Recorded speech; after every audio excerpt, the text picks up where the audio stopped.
से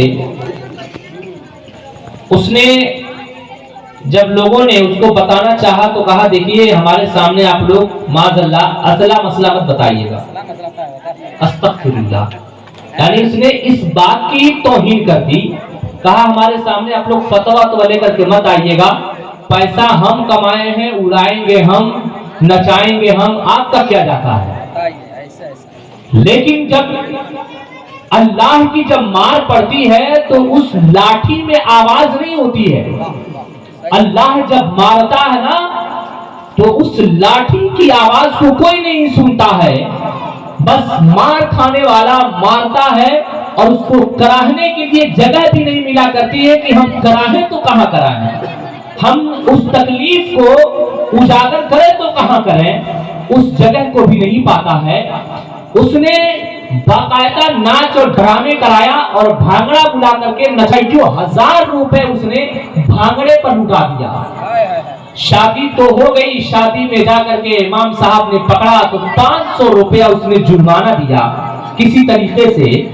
और दूसरे दिन जब अल्लाह की मार पड़ी है, वलीमे के दिन पूरा इलाका उसके घर पे खाना खाने के लिए आ रहा है।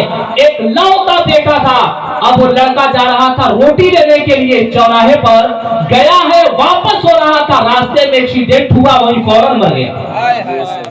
ये अल्लाह की मार होती है, अल्लाह की पकड़ होती है। बता अब तेरा 10 लाख रुपए कहां गया? क्या तू फिर से अपने बेटे को जिंदा कर सकता है? अल्लाह ने तेरे बेटे को जिंदगी अता की थी, अल्लाह ने तुझे बेटा दिया था, अल्लाह ने तुझे नेमत अता फरमाई थी, अल्लाह ने तुझे जोड़ा देने का एक बेहतर जरिया सुनहरा मौका दिया था, मगर तू बेटा पा करके तू फूले नहीं फरा रहा था, पैसा पा करके तू ये सोच रहा था जो है मैं हूं, मेरे सिवा कोई नहीं है। लेकिन रब तबारक व तआला ने बता दिया, ए इंसान तू क्या चाहता है? नारे तकबीर, नारे रिसालत।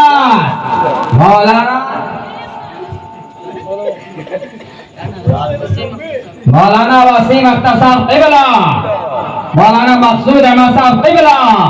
नारे तकबीर, नारे रिसालत। हज़रात जरा गौर करें आप, अल्लाह तबारक व तआला ने जब दौलत दिया, उस दौलत को लेकर के उसने उसकी बेहुरमती की।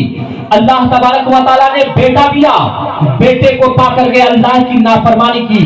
वो सोचा मैं जो चाहूंगा वो होगा, मैं जैसा कहूंगा वैसा होगा, मैं जिस तरीके से चाहूंगा वैसा होगा। लेकिन उसको नहीं मालूम था इंसान के चाहने से कुछ नहीं होता है, वही होता है जो मंजूर खुदा होता है। जो चाहता है वही हुआ करता है। हजरात जरा गौर करें, इंसान के चाहने से कुछ नहीं होता है, वही होता है जो मंजूर खुदा होता है। हजरात इसलिए अल्लाह जब दौलत दे, अल्लाह जब माल दे, अल्लाह जब गाड़ी दे, अल्लाह जब घोड़ा दे, अल्लाह जब मकान दे, अल्लाह जब खेत दे, अल्लाह जब खलिहान दे, अल्लाह जब प्रॉपर्टी दे, अल्लाह जब बिल्डिंग दे, अल्लाह जब इज्जत दे, अल्लाह जब सरवत दे, अल्लाह जब बुलंदी दे, अल्लाह जब इज्जत दे, अल्लाह जब वक़ार दे, उस पर इतराना मत। अगर इतराओगे अल्लाह तबारक व तआला फिरऔन जैसे बादशाह को दौलत देने का हाल भी जानता है, बादशाहत देने का हाल भी जानता है, और दरियाए नील में खर्च करने का हाल भी जानता है। वो रब कारून जैसे बादशाह को उसको बादशाहत देने का भी हाल जानता है, और ऐसा माल देने का हाल जानता है तो कई साल तक इंसान उसकी ही प्रॉपर्टी पर चले तब कहीं जाकर के पार हो सकता है। लेकिन जब अल्लाह की नाफरमानी करे तो पकड़ कर उसे जमीन में फंसाने का भी हाल जानता है। ऐ मेरे प्यारे, कहने का मतलब यह है जो रब हमें दौलत देने का हाल जानता है वही हमें बुलंदी से उतार कर जमीन रुसवा भी करने का हाल जानता है। इसलिए मेरे प्यारे, हमें माल पा करके हमें कारून नहीं बनना है, फिरौन नहीं बनना है, शद्दाद नहीं बनना है, हामान नहीं बनना है, इब्लीस नहीं बनना है। हमें माल पा करके अबू बकर इब्ने कहाफा की सुन्नत अदा करनी है, उमर इब्ने खत्ताब की सुन्नत अदा करनी है, उस्मान ज़ुन्नुरैन की सुन्नत अदा करनी है, मौलाए कायनात की सुन्नत अदा करनी है। अरे हमें माल पा करके किसी दुनियादार की सुन्नत नहीं अदा करनी है, बल्कि माल पा करके गौसे आज़म की सुन्नत सुन्नत अदा कर दी है, इमाम अहमद रजा खान की सुन्नत अदा कर दी है। मेरे प्यारे बुजुर्ग और दोस्तों, जरा गौर कीजिए, अल्लाह ने आपको माल दिया है, दौलत दिया है, उस माल को पाने के बाद आप अल्लाह तबारक व तआला की नाफरमानी न करें, बल्कि उस रब का शुक्र अदा करें। हजरात, मोमिन कामिल का तरीका क्या होता है, ईमान वाले का तरीका क्या होता है? अल्लाह जब ईमान वाले को जब पैसा दिया करता है, जब किसी मोमिन को पैसा दिया करता है, मोमिन को मकान दिया करता है, मोमिन को दुकान दिया करता है, मोमिन को गाड़ी बंगला दिया करता है, जब किसी दुनियादार को दिया करता है, अल्लाह उसको बेटा देता है। अब बेटे की पैदाइश पर वो रक्कासाओं को बुला करके नाच कराया करता है, अपने घर पर डीजे बाजा ऑर्केस्ट्रा कराया करता है। अल्लाह जब किसी दुनियादार, किसी जाहिल को जब अल्लाह पैसा दिया करता है, उन पैसों को मंडियों पर उठाया करता है। लेकिन एक मोमिन कामिल की निशान ये है, पहचान ये है, अल्लाह जब एक मोमिन को पैसा दिया करता है, अल्लाह जब उसे घर दिया करता है, मकान दिया करता है, गाड़ी दिया करता है, तो उसका बड़ा ही प्यारा अंदाज होता है। अल्लाह गाड़ी तो देता है, मगर गाड़ी के शीशे पर लिखवाता है माशा अल्लाह, गाड़ी के शीशे पर लिखवाता है सुभान अल्लाह, गाड़ी के शीशे पर लिखवाता है तबारक अल्लाह। अल्लाह जब उसे दौलत दिया करता है, अल्लाह जब उसे दौलत दिया करता है, मकान खड़ा कर दिया करता है, कई लाख रुपए की बिल्डिंग खड़ा किया करता है। इमाम साहब पूछते हैं, साहब आपने तो पैसा कमा करके बिल्डिंग बनवा लिया। मौलाना मकसूद ने कहा, साहब आपने तो पैसा कमा करके मकान खड़ा कर लिया, ये तो कई लाख रुपए की आपने मकान बनवा करके तैयार कर लिया है। लेकिन ए मेरे प्यारे, अब जब मोमिन हुआ करता है ना, इमाम साहब के सामने जाकर के बादब करता है, इमाम साहब ये मेरे चाहने से कुछ नहीं होता है, जरा चलिए ना मेरे मकान के दरवाजे पर देखिए क्या लिखा है। जैसे इमाम साहब ने नजर को डाला है, तो क्या देख रहे हैं कि उसके मकान के दरवाजे पर लिखा हुआ है, हाज़ा मिन फज़ले रब्बी, यानी वो पैगाम दे रहा है, मौलाना साहब मेरे कमाने से कुछ नहीं हुआ है, मेरे रब के चाहने से हो गया है, मेरे मौला के फज़ल से हो गया है। नारे तकबीर, नारे रिसालत, मसलक आला हज़रत अल्लामा मौलाना वसीम अख्तर साहब किबला, नारे तकबीर, नारे रिसालत।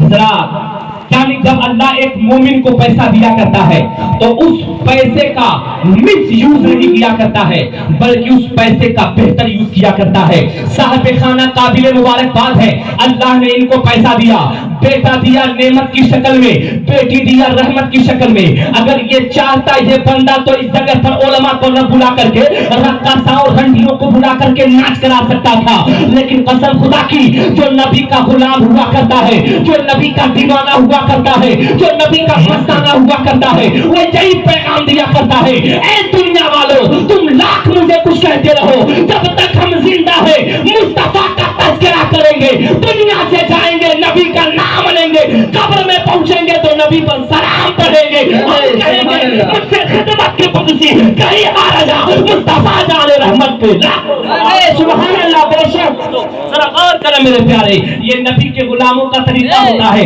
आप बैठे हुए हैं, काबिल मुबारकबाद है, अल्लाह आपका बैठना कबूल फरमाए, आमीन कहिए, आमीन आमीन आमीन। और मोहब्बत से कहिए सुभान अल्लाह, सुभान अल्लाह, बेशक। और प्यार से कहिए सुभान अल्लाह, सुभान अल्लाह। अब आप लोग तवज्जो के साथ मेरी कुछ बातें सुन लें। मैं बयान कर रहा था कि जब अल्लाह दौलत दे तो उसका मिस यूज मत करो। अल्लाह जब माल दे तो उस माल को इधर उधर न लगाया करो, उन्हीं पैसों को उठाओ और उन पैसों में से काट काट करके पेट काटो अपना। पेट किस लिए काटो? जब बच्चे की शादी होगी तो हम पैसा लुटाएंगे नहीं, उन पैसों को बचाओ और बचाकर उन पैसों को जब तुम्हारे बच्चे पढ़ने के काबिल हो, लायक हो तुम्हारे बच्चे पढ़ने के, तो उन बच्चों के लिए आप कॉपी और कलम और किताब का इंतजाम करो। आधी रोटी खाइए, खानकाहे मरहला का पैगाम है, आधी रोटी खाइए अपने बच्चों को पढ़ाइए। आज जरूरत है, आज अपने बच्चों के हाथ में डंडा मत दो, कुदाल मत दो, कुल्हाड़ी मत दो, आप अपने बच्चों के हाथ में टोकरी मत दो।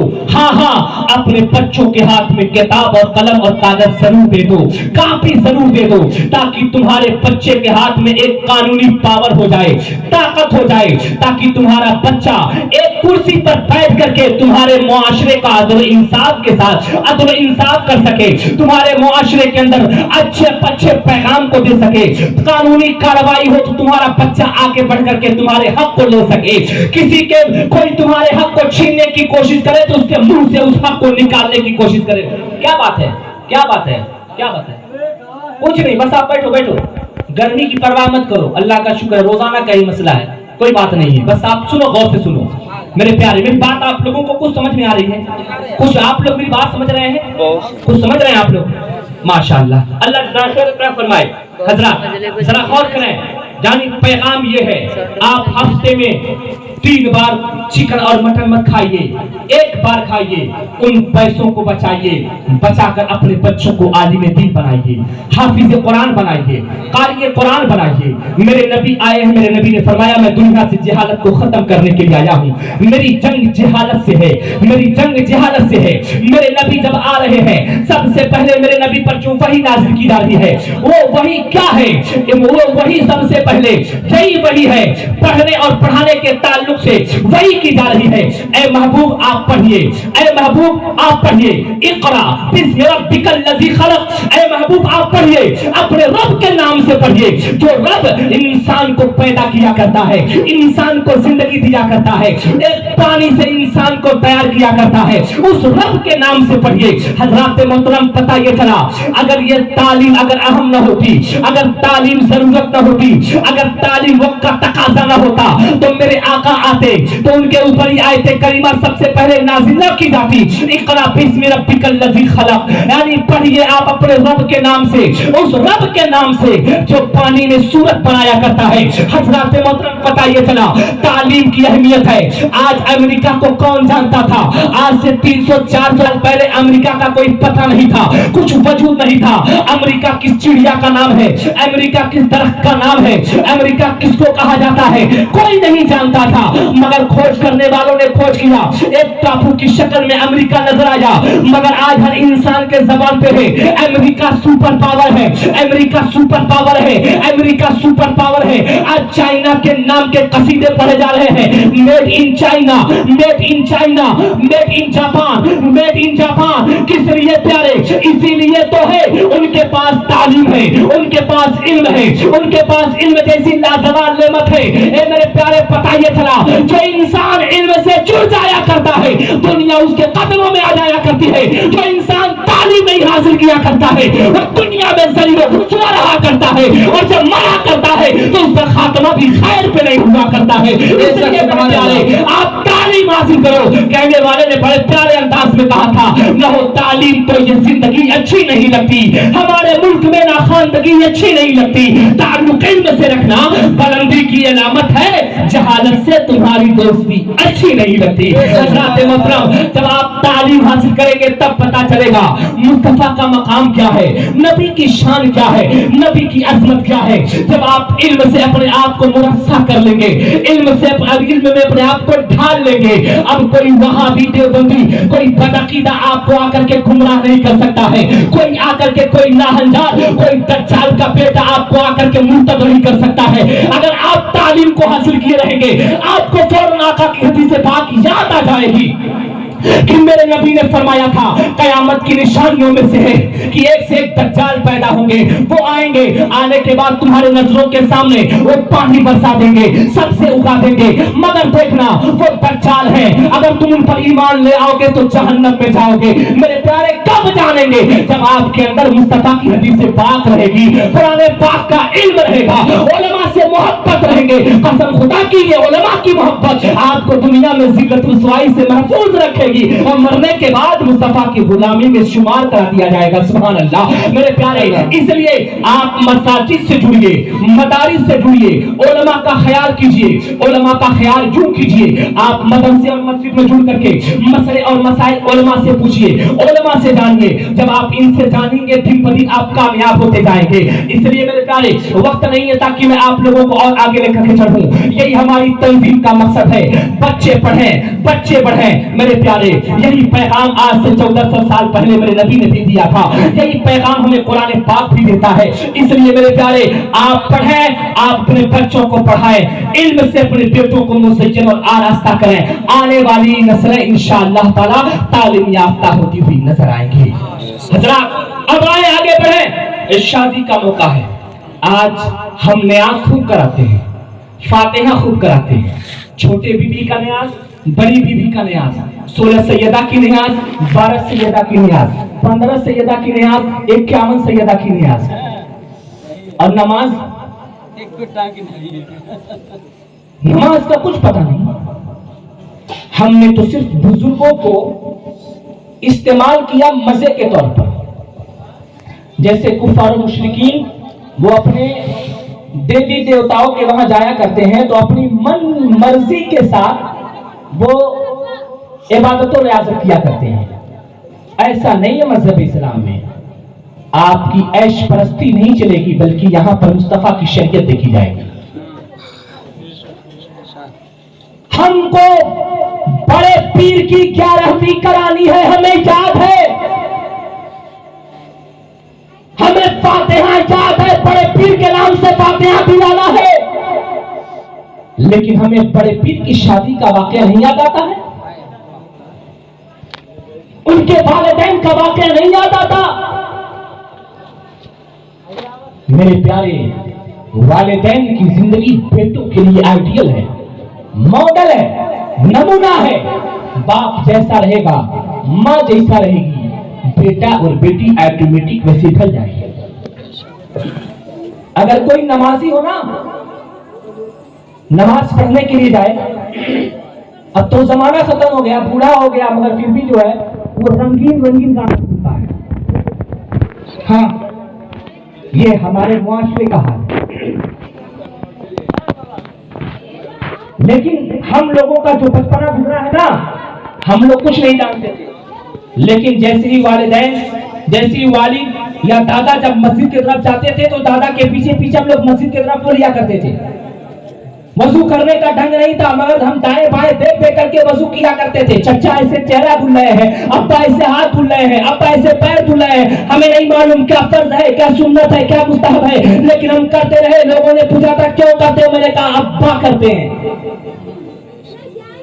आज बच्चे को बताने की जरूरत नहीं है। बच्चा जैसे ही गाना चला, बच्चा 4 साल का नाचना शुरू कर दिया। मैंने कहा बेटा नाचता क्यों है, कहा अब्बा नाचते हैं। बेटी तू गाना गाती है क्यों, इतना ज्यादा मेकअप क्यों करती है, लिपस्टिक क्यों लगाती है। 4 साल की बेटी कहती है अम्मा लगाती है। पता ये चला बच्चे और बच्ची को कुछ नहीं मालूम है। वालिदैन जैसा चाहते हैं उसी सांचे में ढाल दिया करते हैं। हजरात, शादी का मौका है, आओ जरा देखो। सरकार गौसे पाक रज़ी अल्लाह तआला अन्हु के वालिद हैं शेख अबू सालेह मूसा दोस्त जंगी। इनके बारे में कौन नहीं जानता। अल्लाह अकबर, हमारे जैसे अगर 1000 हो, उनके जूतियों की धूल भी नहीं हो सकते। शेख अबू सालेह मूसा दोस्त जंगी पूरी रात क़याम किया करते थे, पूरी रात इबादत किया करते थे, सजदे किया करते थे, गिरिया गुजारी किया करते थे, सुबह उठा करते थे। उठने के बाद दीन इस्लाम का परचम कैसे लहराए, दीन इस्लाम कैसे फलाह पाए, उस ताक में लग जाया करते थे। जरूरत पड़ने पर जाकर के तलवार भी चलाया करते थे, जिहाद भी किया करते थे। करम भलाए करम ये कि जिहाद के साथ साथ वो रोजे से भी रहा करते थे, रोजा भी रखा करते थे। आज तो हैजा घुट पड़ा हमारे मुआशरे में। कड़ियल नौजवान है, खानदान में झगड़ा हो तो सीधा खुला के आता है, हम मार डालेंगे, काट डालेंगे, हमारे पास बॉडी है, हम जिम करते हैं। तुम्हारा जिम उस वक्त कहां चला जाता है जब रमजान का रोजा रखना होता है। रमजान के महीने में क्यों तुम्हारे बाजुओं में कोर फूट जाते हैं? रमजान के महीने में रोजा क्यों नहीं रख पाते हो? अपनी जिम और अपनी ताकत कहां लेकर के चले जाते हो? और बड़े ही बेहयाई और बेशर्मी के साथ रमजान के महीने में वो गुटखा और पान सरेआम खा करके इमाम साहब के सामने आकर के पीक मारता है, थूकता है, बड़े लोगों के सामने थूकता है। लोगों ने उसके कैरेक्टर पे थूका, कितना बड़ा तू बेशरम है, रमजान के महीने में तू शर्म नहीं आती है, तू पान खा करके, गुटखा खा करके घूम रहा है। तो बड़ी बेबाकी के साथ कहता है मौलाना साहब, पार नहीं लगता है, जब हम अल्लाह से नहीं डरते हैं तो हम आपसे काहे डरने जाएं? हंसते हो प्यारे, अब तुम करते रहो, नाम रखो गुलाम हसन, गुलाम नबी, गुलाम खाजा, लेकिन आका की शरीयत कहती है तुम्हारा खात्मा हो गया, तुम्हारे ईमान का जनाजा निकल गया, तुम गए काम से। तुम तशदीद ईमान करो, अगर शादीशुदा हो तो तशदीद निकाह भी करो। वक्त होता तो मैं इसके हवाले से मैं आप हज़रात को और बताता, बस थोड़ी थोड़ी बात मैं आप लोगों को लेकर के चल रहा हूं, जरा सुने गौर से। अब सुनिएगा, शेख अबू सालेह मूसा दोस्तंगी पूरी रात कयाम कर रहे हैं। सोते कब थे, जगते कब थे, अल्लाह जाने, उसका रसूल जाने। पूरा दिन जिहाद जिहाद जिहाद जिहाद और रोजे से महीनों गुजर जाया करते थे, अल्लाह का नेक बंदा कुछ खाया नहीं करता था। आज अगर एक लुकमा कम पड़ जाए तो आज हम अल्लाह की 70 नाशुक्री किया करते हैं। महीनों तक एड़ के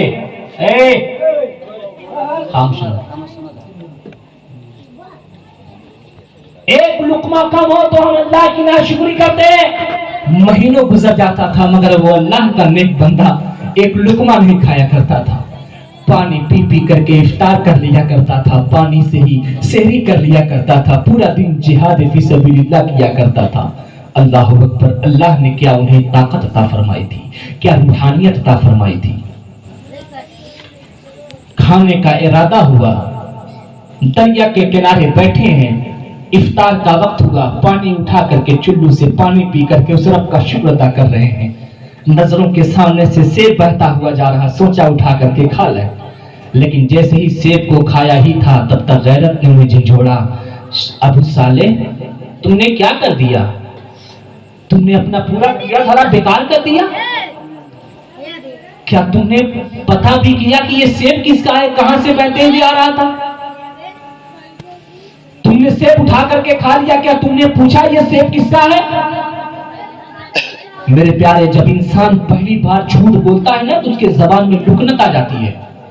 इंसान जब पहली बार ज़िना की तरफ कदम बढ़ाता है तो उसके जिस्म के अंदर कंपन आ जाते हैं। इंसान जब पहली बार चोरी की तरफ बढ़ता है तो उसका दिल बार बार उसे झिझोड़ता है, तू क्या करने जा रहा है। इंसान जब बार बार उसी गुनाह को करने लगता है तो उसका दिल जरी हो जाया करता है, मुर्दा पड़ जाया करता है। अब वो गुनाह पे गुनाह किया करता है, उसे कुछ असर नहीं हुआ करता।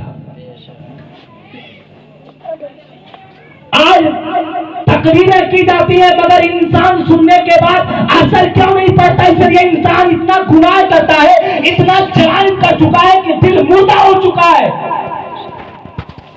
इंसान को सुन करके अमल करने की ताकत नहीं रह गई है। लेकिन शेख अबू सालेह मूसा दोस्तंगी सेब को खाए निकल गए तलाश में। ये सेब मैंने किसका था, उठा करके खा लिया। वाकया सुनाना मकसद नहीं है, बल्कि मैं इसे कुछ अखज़ करके देना चाहता हूं। आगे बढ़े, क्या देखते हैं, एक बाग है, उसी बाग से एक शाख जो है पानी में लटका हुआ है।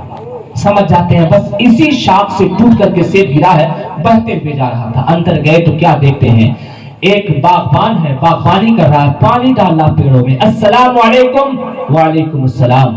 हुजूर वाला आप भी इस बाग के मालिक हैं? कहा नहीं, मैं नहीं हूं, मैं तो इस बाग का बागबानी किया करता हूं, बाग की बागबानी करता हूं। हमारे मालिक है, देख रहे हो छोटी सी कुटिया, उसी में बैठ करके अल्लाह अल्लाह अल्लाह अल्लाह अल्लाह की सराहें बंद कर रहे होंगे। जाए गए, अस्सलामु अलैकुम, वालेकुम अस्सलाम, अंदर आने की इजाजत चाहता हूं, तशरीफ लाए। मेरे प्यारे, जाने वाला एक वक्त का दाइये इस्लाम है, मुबल्लिगे इस्लाम है, अल्लाह का बरगुज़ीदा मुकर्रब बंदा है, और बैठने वाला भी कोई दुनियादार नहीं है बल्कि वक्त का कुतुब है। वलियों का सरदार बैठा हुआ है, जिनको दुनिया शेख अब्दुल्ला सुमई के नाम से जानती है। हमारे घरों पर आने वाला एक कुरैशी आया करता है, कसाई आया करता है। आने के बाद घर वाले कहते हैं बकरा खरीद लो। क्या? हाँ, मैं इसलिए आया हूं बकरा ही खरीदने के लिए। क्या कीमत लोगे? अम्मा कह रही है 4000 लेंगे। कहा नहीं नहीं, तुम्हारा बकरा 4000 के लायक नहीं है। अब बकरे के जिस्म पर सिर्फ हाथ फेरता है, उसके बाद कहते हैं अम्मा 2000 में देना हो तो दो, वरना हम जा रहे हैं। एक कसाई बकरा देख करके पहचान लेता उसकी हैसियत। एक आलिम के सामने जब एक आलिम अपनी जबान खोला करता है तो फौरन पकड़ लेता है कितने पानी में है। इसलिए कि हम लोग पढ़ाया करते हैं, फारसी की पहली ही में है, पढ़ाते हैं तामर्द सुखन न गुफ्ता बाशत ऐपो हुमरश न गुफ्ता बाशत। जब तक कि आदमी बात नहीं किया होता उसका ऐपो हुनर छिपा होता है।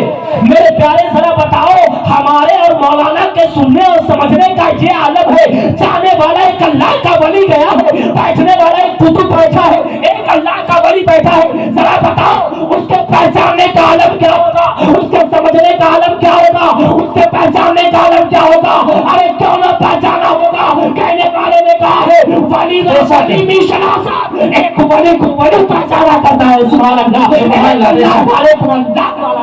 नारे तकबीर, नारे रिसालत, मसलके आला हज़रत अल्लामा मौलाना वसीम अख्तर साहब की बिला, नारे तकबीर, नारे रिसालत।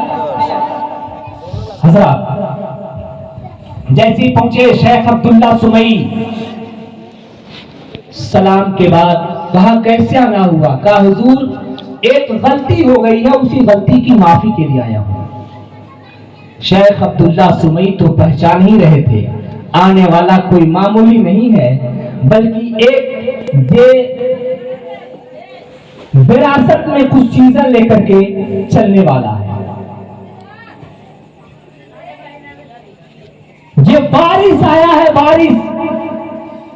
कहा कैसे आना हुआ? कहा हुजूर आपके बाग से सेब बहता हुआ जा रहा था, मैंने उठा करके खा लिया है। हुजूर मैं इसीलिए आया हूं कि आप हमें माफ कर दें। शेख अब्दुल्ला सुमई कहते हैं अच्छा, बगैर पूछे सेब खा लिए और इसे छोटी गलती समझते हो? इतनी आसानी से माफी हो जाएगी? नहीं नहीं। कहा हुजूर करना क्या होगा? कहा करना क्या होगा?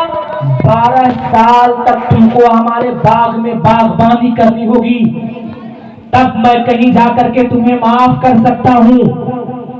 हम और आप होते तो क्या कहते? जो करना होगा कर लेना, जो बिगाड़ना होगा बिगाड़ लेना, जो पावर लगाना होगा पावर लगा लेना। हमारे फोन को विधायक जी उठाते हैं, हमारे फोन को प्रधान जी सुनते हैं। हम देख लेंगे, तुमको गांव में भी देख लेंगे और तुमको चौराहे पर थाने पर भी देख लेंगे। डींगे मारने वालों, दुनिया में तो तुम डींगे मार करके निकल जाओगे, लेकिन उस दिन को क्यों नहीं याद करते जिस दिन के बारे में फरमाया गया उससे महशर की चाक उदास हुआ। वो महशर का दिन जो दिलों को दहला देने वाला होगा, उस दिन क्या चलने वाला होगा तेरा? तेरे खिलाफ तेरे हाथ भी गवाही देंगे, तेरे खिलाफ तेरी जबान भी गवाही देंगे, तेरे खिलाफ तेरी आंखें गवाही देंगी, तेरे खिलाफ तेरे जिस्म का पुर्जा पुर्जा गवाही देगा। जरा बता उस दिन तू क्या कर सकता है। शेख अबू साले मूसा दोस्त जंगी कहते हैं, हजरत मैं 12 साल तक खिदमत करने के लिए तैयार हूं, क्या आप हमें माफ कर देंगे? कहा कोशिश करूंगा, वो दिन आने दो। लोग कहते हैं 12 साल तक शेख अब्दुल्ला सुमई ने वहां पर जाकर के शेख अबू साले मूसा दोस्त जंगी जाकर के शेख अब्दुल्ला सुमई के वहां बागबानी किए हैं, बागबानी। मैं कहता हूं लोगों, जुमला बदलो, सोच बदलो। शेख अब्दुल्ला सुमई बैठा करके अपनी खिदमत नहीं करा रहे थे, बल्कि उनको रूहानियत का ग़िज़ा दे रहे थे, रूहानियत का पता दे रहे थे, उनकी तरबियत कर रहे थे। इसलिए तरबियत कर रहे थे कि उनके नुतफे से जो एक औलाद पैदा होने वाली थी वो वलियों का सरदार बन करके आने वाली थी, इसलिए उनकी तरबियत की जा रही थी। सुभान अल्लाह। मेरे प्यारे बुजुर्ग और दोस्तों, जब 12 साल गुजरा ना, माइक कुछ ज्यादा डिस्टर्ब कर रहा है ना, जब मैं अपना पावर ले रहा हूं तो ये अपना पावर डाउन कर रहा है। इसे नहीं मालूम है मैं सिंगल चेचिस का मौलवी हूं, लेकिन खैर कोई बात नहीं है। और मैं सिंगल चेचिस का मौलवी होकर के इतना तेज बोल रहा हूं, मैं अपने दम से नहीं बुजुर्गों के करम से बोला करता हूं। कह दीजिए सर सुभान अल्लाह। और मोहब्बत से कहिए ना सुभान अल्लाह। सुभान अल्लाह। माइक नहीं साथ देगा, आप ही नहीं साथ देंगे, देंगे ना जरूर। शेख अब्दुल्ला सुमई 12 साल जब हुआ ना, तो शेख अबू साले मूसा दोस्त जंगी आए, कहा अस्सलाम वालेकुम हुजूर, मैंने अपने रफ्ते सफर को बांध लिया है, अब इजाजत दीजिए मैं जाऊं। कहा कहां जाऊं? मैं कहा था ना कि सोचा जाएगा, अभी एक और काम करना होगा। कहा हुजूर वो काम क्या है? कहा वो काम कर लोगे तब तेरा छुटकारा होगा। कहा क्या? कहा एक हमारी लड़की है, उससे शादी करनी पड़ेगी। कहा शादी करनी पड़ेगी? कहा हाँ शादी करनी पड़ेगी, तब तो छुटकारा मिलेगा। कहा शादी में कर लूंगा, छुटकारा मिल जाएगा। कहा बिल्कुल छुटकारा मिल जाएगा, शादी कर लो छुटकारा मिल जाएगा। कहा अच्छा ठीक है हजरत, पर शादी करनी है ना, मुझको शादी वैसे भी करनी है और आपके ही कहने से मैं शादी कर लूंगा, और आप ही के घर में शादी कर लूंगा, आपकी बेटी से मैं शादी कर लूंगा, कोई बात नहीं है, बस आप ये बताएं आप हमें माफ कर देंगे? कहा हाँ बिल्कुल माफ कर दूंगा। क्या कहा? क्या कहा? मैं बिल्कुल माफ कर दूंगा। सुने, गौर से सुने आप लोग, बस बैठ जाएं। माशाअल्लाह, लग रहा है लोग आवाज सुन करके आ रहे हैं। जी जी मालूम है मुझे, वो आवाज सुन करके आए होंगे। खैर किसी तरीके से पता चला होगा कि वसीम अख्तर आया है, सब लोग आए हैं, ये मोहब्बतें हैं, अल्लाह का फजल है। आप लोगों तक पहुंच रही है ना, मलाइका सुन रहे हैं ना, तो फरिश्ते चाहे तो पूरी दुनिया में पहुंचा देना। बस माइक का सहारा क्यों लेते हो, अल्लाह उसके रसूल का सहारा लिया करो, है ना। हम लोग माइक वाले नहीं हैं, हम लोग गौसे आजम वाले हैं। हमारे पास कोई इलेक्ट्रॉनिक कनेक्शन नहीं है, हाँ हाँ हमारे पास रूहानी कनेक्शन जरूर है। रूहानी कनेक्शन के सरदार गौसे आजम है, सुभान अल्लाह, गरीब नवाज है, वारिसे देवा है, मखदूम पाक है। ये ऐसे रूहानी कनेक्शन वाले हैं, एक तरफ पुकारा जाता है, इनकी मदद पहुंच जाया करती है, सुभान अल्लाह। अब जरा गौर से सुना, कहा शादी करनी होगी? कहा हुजूर मैं शादी कर लूंगा, माफ फरमा देंगे? कहा माफ कर दूंगा।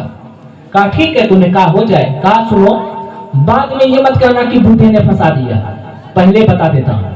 कहा क्या? कहा मेरी बच्ची हाथ की लूली भी है, पैर की लंगड़ी भी है, जबान की गूंगी भी है, आंख की अंधी भी है, कान की बहरी भी है, उससे तुम्हें निकाह करना होगा। हम और आप होते कहते एक तो वही हमारी हम सफर है, हमारी जिंदगी है, हमारी जान है, न जाने क्या क्या है, शादी के बाद क्या क्या जान कहां कहां पहुंचते हैं, किस थाने में, किस कोर्ट, किस कचहरी में, उसके बाद ही पता चलता है। हम कहते बाबू हमारे बस की बात नहीं, आप माफ करिए, अच्छा मत कीजिए, हम नहीं शादी करेंगे। लेकिन नहीं, अल्लाह का खौफ किसे कहते हैं, अल्लाह का डर किसे कहते हैं? खशियत इज्जती से उनका सीना लबरेज था। उन्होंने कहा हजरत मैं शादी करने के लिए तैयार हूं, आप हमें खुदा के वास्ते माफ कर दें।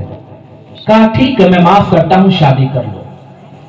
कहा कोई बात नहीं, मैं एक जिंदा लाश लेकर के ढोलूंगा, लेकिन कल कयामत के मैदान की रुसवाई से तो बच जाऊंगा, मुझे आप माफ कर दें। कहा ठीक है शादी कर लो। शादी हो गई, ने कहा पढ़ा दिया गया, कहे जाओ उस महल में तुम्हारी बीवी है, जाकर के मिल लो, मुलाकात कर लो। कहा मुलाकात क्या करनी है, जिंदा लाश है, मुलाकात क्या करनी है, क्या मुलाकात करेंगे, बस आप हमें इजाजत है, माफ करें, हम लेकर के जाएंगे। अरे जाओ तो मुलाकात कर लो। गए, दरवाजे को खटखटाया। सरकार ने फरमाया जब किसी घर में दाखिल हो तो सबसे पहले सलाम किया करो। एक अल्लाह का वली है, क्या बताने की जरूरत थी? नहीं, बल्कि दरवाजे को खटखटाने से पहले सलाम किया, अस्सलामु अलैकुम व रहमतुल्लाहि व बरकातुहू, क्या मैं अंदर आ सकता हूं? अंदर से आवाज आई, वालेकुम अस्सलाम व रहमतुल्लाहि व बरकातुहू, तशरीफ ले आइए, दरवाजा खुला हुआ है। जैसे इतना सुना शेख अब्दुल्ला सुमैली अब दरवाजा खोल करके अंदर क्यों जाए, वहीं से उल्टा पैर घूमे और सीधे बुजुर्ग की बारगाह में गए। हजरत आपकी नीयत के बारे में मैं कुछ बता नहीं सकता, आप चाहते क्या है? क्या मैं पूरी जिंदगी यही गुजार दूं? एक से भूल से खाया था, 12 साल आपने यहाँ पर मुझसे खिदमत कराई है, पाक पानी कराई है। आपने कहा है कि जाओ उस महल में तुम्हारी बीवी है, आपने कहा कि मेरी बीवी है, वो बहरी भी है, अंधी भी है, लूली भी है, लंगड़ी भी है, लेकिन मैंने सलाम किया, बड़ी प्यारी आवाज आई है, बड़ी सुरीली आवाज आई है, इससे पता ये चलता है कि वो मेरी बीवी नहीं है। हजरत आपने मुझको धोखे से भेजा, आपका इरादा क्या है? इतना कहना ही था, एक अल्लाह के वली ने फौरन एक अल्लाह के वली को पकड़ा है और पकड़ने के बाद सीने से लगाया है और लगाने के बाद कहा, ए मेरे बेटे, मैंने तुझको 12 साल तक अपने बारगाह में रखा, अपने पास रखा है, इसलिए नहीं रखा था ताकि तुमसे मैं बाकी बागवानी कराऊं, बल्कि मैं तेरी रूहानी तरबियत कर रहा था। अरे मेरे प्यारे, इसलिए मैं रूहानी तरबियत कर रहा था। मेरे पास एक अमानत थी, मैं फिक्रमंद था, मैं दूं तो किसको दूं? मैं सोच रहा था मैं अपनी बच्चे की शादी करूं तो किसे करूं? मैंने तेरे अंदर अल्लाह का खौफ पा लिया था, अल्लाह का डर पा लिया था, मैं समझ गया था मेरी बेटी तुम्हारे काबिल है, इसलिए मैंने अपनी बेटी का निकाह तुझसे कर दिया है। मेरी बेटी अंधी भारी लूली लंगड़ी नहीं है, बल्कि मैंने इसलिए कहा था कि वो शरीयत की नजर में नहीं, तरीकत की नजर में है, यानी उसने गुनाह कबीरा नहीं किया है, गुनाहों से पाक होकर के अपनी जिंदगी को गुजारी है। ऐ मेरे प्यारे, उस अमानत को मैं बचा करके रखा था, मैंने तेरे हवाले कर दिया हो, क्या तू भी खुश है हमारी बेटी? नारे तकबीर, नारे रिसालत, मसलके आला हजरत जिंदाबाद, नारे तकबीर, अल्लामा मौलाना वसीम अख्तर साहब की बिला जिंदाबाद, नारे तकबीर, नारे रिसालत। हजरत तवज्जो करें, क्या फरमाया शेख अब्दुल्ला सुमई ने? मेरे बेटे एक अमानत के तौर पे रखा था, संभाल के रखा था, फिक्रमंद था कि मैं अपनी बेटी का निकाह किससे करूं। ए मेरे बेटे, जिस दिन तू आया था ना, उसी दिन मैंने तुझको भांप लिया था, जान लिया था कि तू कोई मामूली नहीं है। एक सेब के लिए माफी मांगने के बाद सीधा बंदा होगा। ए मेरे प्यारे, मैं अपनी बेटी को अमानत के तौर पर, ये तेरे ही वर्षे में है, इसे ले जा, इसके साथ तू रह करके अपनी जिंदगी को आबाद कर ले।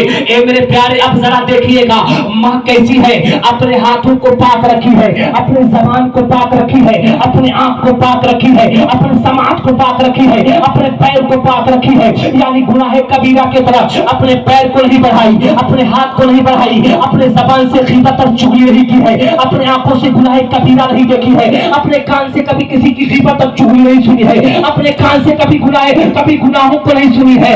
मेरे प्यारे, माँ कौन है? उम्मुल खैर फातिमा है, तमाम गुनाहों से पाक होकर के पूरी पूरी रात जग करके कभी तहज्जुद पढ़ रही है, कभी नमाज पढ़ रही है, कभी नफली पढ़ रही है, कुरान की तिलावत कर रही है, फजर की नमाज पढ़ करके इशराक पढ़ रही है, ताश पढ़ रही है, इबादत और रियाजत में 24 घंटा लगा रही है। आज माँ ऐसी है, माँ उम्मुल खैर फातिमा, जो रात और दिन मिला करके भी अल्लाह वहदहु शरीक की इबादत करे। बाप कौन है? पूरी पूरी रात जग करके शब्देदारी करे, शब्देदारी करके पूरा दिन रोजा रखे, रोजा रख करके जिहाद करे, जिहाद करने के बाद उठा करके बगैर कुछ खाए पिए पानी से इफ्तार कर ले। जब ये दोनों आपस में, जब ये दोनों नारे मिला करती है ना, तो उससे जो मोती निकला करता है, उसी मोती को दुनिया अब्दुल कादिर जिलानी के नाम से जानती है, गौसे आजम के नाम से जानती है, जिसके नाम के कसीदे आज बरेली का ताजदार, जिसको दुनिया इमाम अहमद रजा खान के नाम से जानती है, वो कहता है वाह क्या मर्तबाए गौसे वाला तेरा, ऊंचे ऊंचों के सरों से कदम वाला तेरा, सर भला क्या जाने क्या एक कैसा तेरा, अंबिया मरते हैं आंखें बुरे तलवा तेरा है। बेशक सुभान अल्लाह। नारे तकबीर, नारे रिसालत, मसले के आला हजरत, नारे तकबीर, नारे रिसालत। हजरत, जब माँ बेटा जाहिदा हो, बाप मुत्तकी परहेजगार हो, बाप शबे जिंदादार हो, तब जाकर के बेटा अब्दुल कादिर जिलानी बना करता है।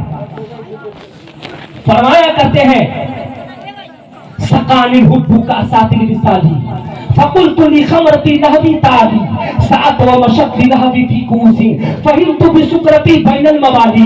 मेरे प्यारे, इस तरीके से सरकार गौसे पाक ने कसीदे के 36 अशार कहे हैं, और उसका मकाम और मर्तबा क्या है कि अगर कोई इंसान आफत और मुसीबत में पड़ जाए और कसीदे गौसिया के विर्द कर दे, उसकी तिलावत शुरू कर दे और इस्तिगासा सरकार गौसे पाक की बारगाह में पेश कर दे, अभी उस कसीदा गौसिया को मुकम्मल नहीं कर पाएगा, उससे पहले पहले सरकार गौसे पाक की मदद उसके पास पहुंची हुई नजर आएगी। मेरे प्यारे बुजुर्गों दोस्तों, वो सरकार गौसे पाक रज़ी अल्लाह तआला की जात है। हजरत, आज मैं अपनी तकरीर यहीं पर रोकता हूँ, इंशाअल्लाह ताला फिर कभी मौका मिला तो बयान करूंगा, इसलिए कि माइक जो है जरा सा डिस्टर्ब कर रहा है, और इंशाअल्लाह ताला फिर कभी मौका मिला तो मैं आप रात को सुनाने की कोशिश करूंगा। हजरत, मेरे तकरीर का महसल ये था, आप दूल्हा ढूंढें या दुल्हन ढूंढें तो तकवा शाह ढूंढें, आप ढूंढें तो खशियते इलाही का उसके सीने में पिन्हा हो, खशियत इलाही मौजूद हो, ऐसे बच्चे या बच्ची को आप पसंद करें, चूज करें, इंशाअल्लाह ताला आपकी जिंदगी बेहतर गुजरेगी। हजरत, और अपनी शादियों को सस्ता करें और अपनी शादियों को खुराफात से रोकें और तमाम तरह के लग़वियात से रोकें। ज्यादा अल्लाह ने आपको शौक अगर दिया है, पैसा ज्यादा दिया है, नात पढ़ने वाले आपको एक तरफ से मिल जाएंगे। बारात लेकर के निकले तो भांगड़ा क्या बजवाते हो, नचनिया क्या नचवाते हो, क्या मिलेगा उससे? कुछ नहीं मिलेगा। इधर से भांगड़ा बजाते हुए जाओगे, उधर से आओगे, रोजाना तुम्हारी बहू तुम्हारे पिछवाड़े पर भांगड़ा बजाएगी, तुम्हारे घर में भांगड़ा बजाएगी, और झोटा और सर के बाल को नोच नोच करके भांगड़ा बजाएगी। इसलिए इन तमाम खुराफात से दूर रह करके आप नबी की नाक पढ़ते हुए लेकर के जाओ, सुन्नत के मुताबिक शादी करो। घर में जो बेटा पैदा होगा वली कामिल तो नहीं होगा, मगर हाफिज कुरान जरूर पैदा होगा, आलिम दीन जरूर पैदा होगा, उलमाए कराम का अदब करने वाला जरूर पैदा होगा, नबी से मोहब्बत करने वाला जरूर पैदा होगा। अगर ऐसा हो जाएगा तो दुनिया कहेगी आज भी हो इब्राहिम साइमा पैदा, आज कर सकती है अंदाजे गुलिस्ता पैदा। ये तमाम चीजें मैंने आप लोगों के सामने बयान किया है। मौला तबारक व तआला इन तमाम चीजों को कबूल फरमाए, दारैन की नेमतों से मालामाल फरमाए, इसका बेहतर जज़ा और सिला अता फरमाए। और जो कल बारात जाने वाली है, अल्लाह तबारक व तआला उस बारात को तमाम तरह के बलाओं